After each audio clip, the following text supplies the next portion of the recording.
halaman upang ang mata nyo ay ma-relax. No? So, tama naman. No? So, magtingin tayo doon sa may mga halaman. So, halimbawa, nagbasa ka ng medyo matagal. Sa instructions doon, sabi niya, magtingin-tingin kayo sa lunti ang halaman. So, yan.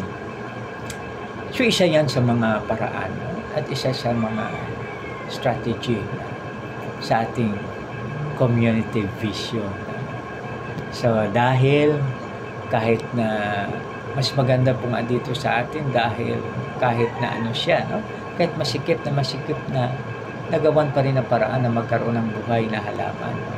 Tulad yung nakasabit dyan sa Marble Axis Road, pagtitingnan nyo, no? Tapos dito naman po sa mga lugar, no? Salamat sa mga tao na mga residente po dito na nagtatanim talaga, makikita mo, no? Makikita yung mga buhay na halaman. So, ibig sabihin yung buhay na halaman na yan, makatulong sa atin.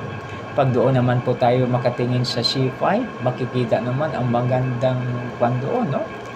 Magandang mga pananim, no? Na mga green na green talaga, no? Kaya napakaganda mga kaibigan pag tayo ay magtanim, no?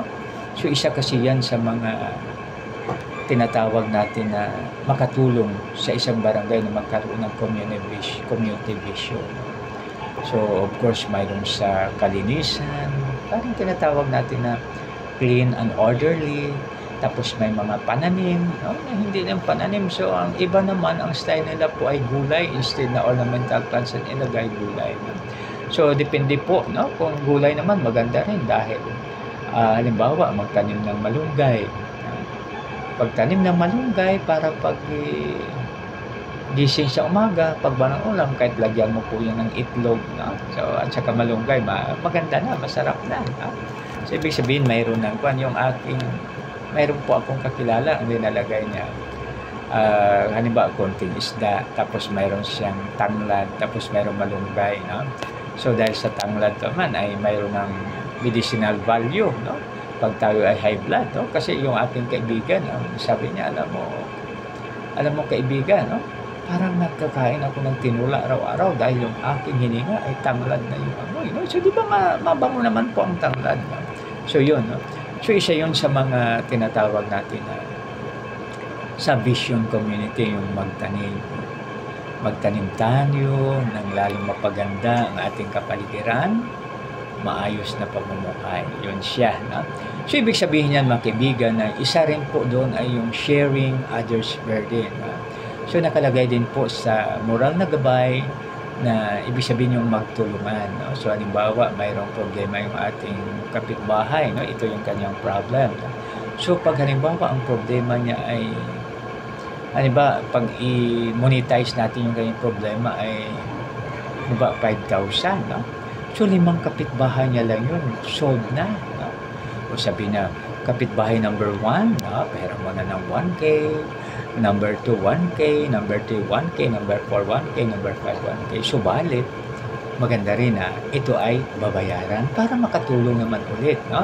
Parang tinatawag yan na sa isang maunlad kasi na community o kaya yung tinatawag natin na may community vision, parang tulong ko, pasa mo. Ha? So, yan. Ha? So, ibig sabihin magtulungan. So, tingnan natin minsan yung mga kasama natin po dito sa barangay. No? So, halimbawa, may makita sila na matanda na mahirapan tumawid. So, nagbo-volunteer sila na tutulungan. No? So, ibig sabihin niya, mga kaibigan, na one siya. No? So, nagtutulungan. Sharing others' burden. Ha? So, pag ang problema ng isa ay ganito, di ba na alaala ko po yung sa akin kung saan ako nanggaling sa Norala, South Cotabato. Kasi noon, uso pa yung tawag natin na bayanihan. Pag sa Ilonggo, tawag niya ligaw sambalay. Ligaw, ibig sabihin, ilipat yung bahay. Kaya na lumalakad yung bahay sa kalsada. So, halimbawa, isang bahay. So, halimbawa, 50 na tao. Yung 50 na tao na yan ay